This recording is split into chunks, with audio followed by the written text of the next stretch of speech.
Rowan, this argument today, give the ABC millions more of your dollars and it's going to make us more patriotic, and overlook all those divisions. Discuss. Well, Andrew, I'm just relieved that finally there's some genuine comedy on the ABC, and who would have thought, who would have guessed that it would come from Kim Williams himself. I think they should give him a show, a comedy show, a satire show, in which he goes on about the patriotism within the ABC. I mean, hilarious stuff. That he kept a straight face shows a great acting skill there that clearly the ABC should be developing. Or he genuinely believes what he said, in which case there is no hope for the ABC. For the simple reason that patriotism, and it's like all these words, racism, and we might discuss that in a second, but patriotism, you have to define the word before you start tossing it around willy-nilly. But patriotism is basically love of country. Love of your own country, not love of a historical country of 200 years ago, but love of your own country, love of the country you grew up in, with the values that your parents had, the values that your grandparents had and fought and died for. That's patriotism. Now, patriotism can go to extremes. You can have it the one extreme. I remember a few years ago, there were people wandering around with T-shirts that says, if you don't love it, leave it. So the idea there is if you don't love the country and every single facet of the country, then maybe you should rack off.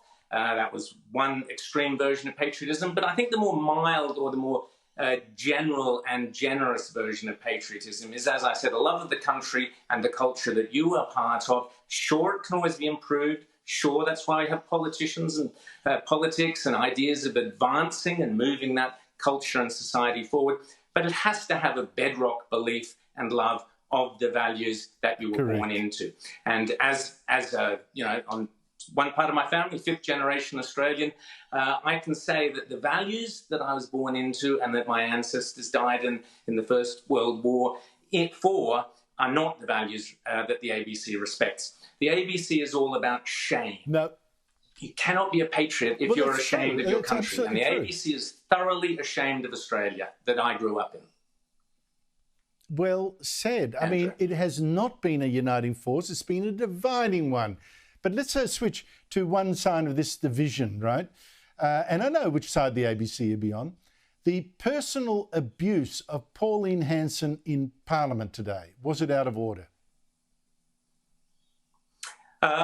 It was completely out of order, but not probably for the reasons that people are talking about, rudeness and carry on and all the rest of it. But it was out of order because it was so wrong. There is, as I said, the country that I grew up in, yes, it has had elements of racist, casual racism that I observed as a child and growing up as a teenager and an adult. I would call it casual racism.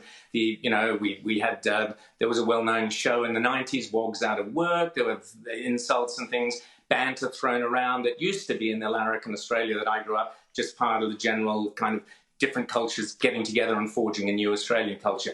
But the genuine racism I have only seen in the last 12 months. And that is real, aggressive, militant, vile racism.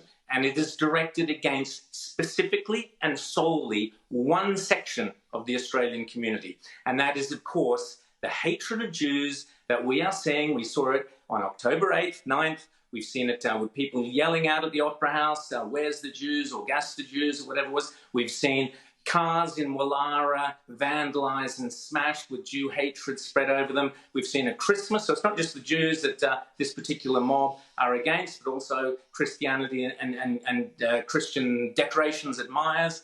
We've seen endless protests and antagonism to the point where the Jewish community no longer feels safe. Australian Jews no longer feel safe in this country, Andrew. There has never been in my entire life any segment of the Australian wonderful group of cultures and races and ethnicities that make up Australia. There has never been a single instance where any segment of the Australian society felt scared and afraid for their lives from other members of the Australian community. That has happened in the last 12 months, and it has happened exclusively from one group of individuals who are aggressively, have an aggressive hatred of Jews, and they are taking it to the streets. And they're the only way any parliamentarian should be standing up and attacking the word racism in Australia is to condemn the disgraceful anti-Semitism we have seen week in and week out for 12 months. That is racism. It makes every Australian sick to the stomach. And I won't hear a word from any of our political members of parliament if they are not prepared to first and foremost condemn that racism outright, Andrew. Look, so true, so true. I must say that, you know, I think the previous example that I would go to, the racism against Chinese on the goldfields, and boy, oh boy, how long ago is that? Rowan Dean, thank you so much indeed for your time.